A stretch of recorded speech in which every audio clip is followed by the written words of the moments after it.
Gongs are among the world's oldest and most important musical instruments, originating in Southeast Asia. The gong may be traced back as far as the second millennium, but it's widely assumed that it's even older. There are gong practitioners out there. We may be, in a way, few in number, but we cover the globe. In Chinese history, gongs are first mentioned around 500 AD. From the regions of Burma, China, Annam, and Java stem at least 7 gong shapes and sound structures. I guess misconceptions are that A, they're big, loud instruments, and that's the only way they get played, or B, there's only one type of gong. There are many types of gongs out there.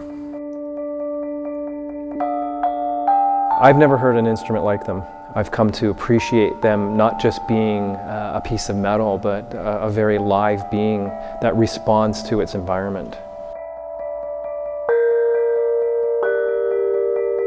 People are still unaware of just the level of art that the gong has been taken to. You don't get to the same level with other instruments. People who come to see me play, their first reaction before I even hit a note is, oh wow. There's so many different influences for how the sound comes out of the gong. The listener, they feel it as well as hearing it. Passed from family to family over the generations, the tradition and art of the gong were veiled in a sense of magic. Gong makers believing that a gong could only succeed with the intercession of higher powers, and that they, in their art, were exposed to these forces with more intensity than ordinary humans.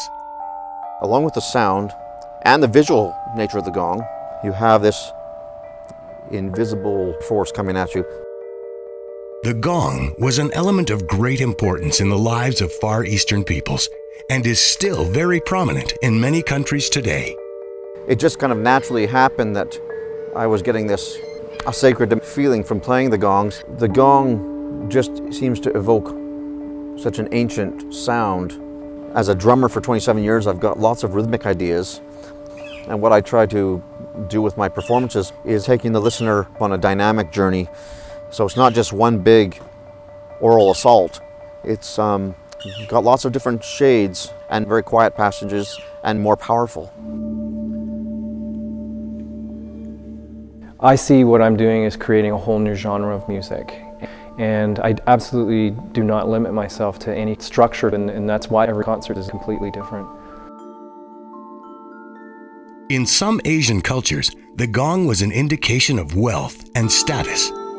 In ritual, it was employed in the evocation of spirits and the banning of demons. The mere touching of a gong could bring fortune and strength. It's very soft on occasion. Now that being said, there are nights when it's very dark and ominous and deep, but that's what people are looking for. You know, people who come to see me want to go deep.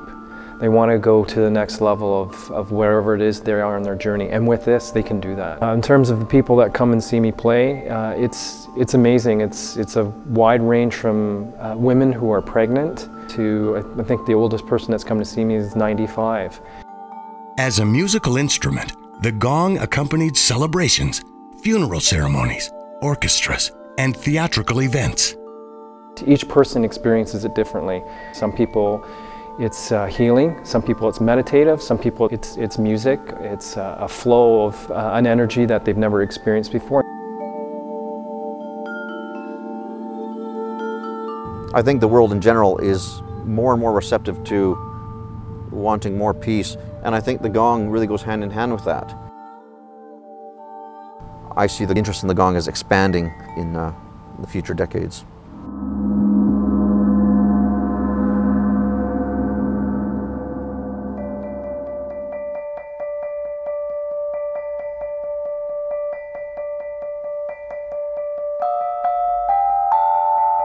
I never dreamed of musical experiences like what I get from the gong. Of all the instruments I've played in my life, the gong is the one that probably has connected internally with me the most. I'm trying to live a more meditative lifestyle, and the gong seems to do most of the work. It's in some ways become kind of a lifestyle instrument.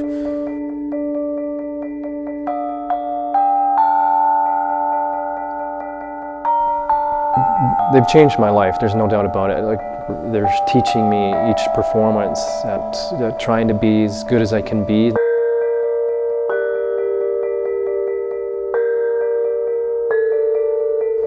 The gong has helped me to discover a deep state of peace, which the world needs.